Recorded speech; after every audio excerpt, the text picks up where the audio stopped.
ఎవరి గతి ఎటులున్నదో ఈశ్వరునికెరుక ఎవరికి విధముగా జరుగునో పరమాత్మకెరుక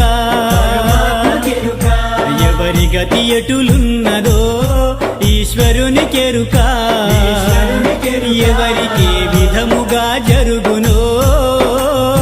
పరమాత్మకెరుక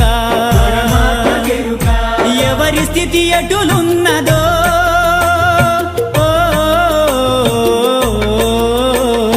ఎగసి ఎగసి పడుటే కాని అలవి కాదెవరికైనా హరిహర బ్రహ్మాదులైనా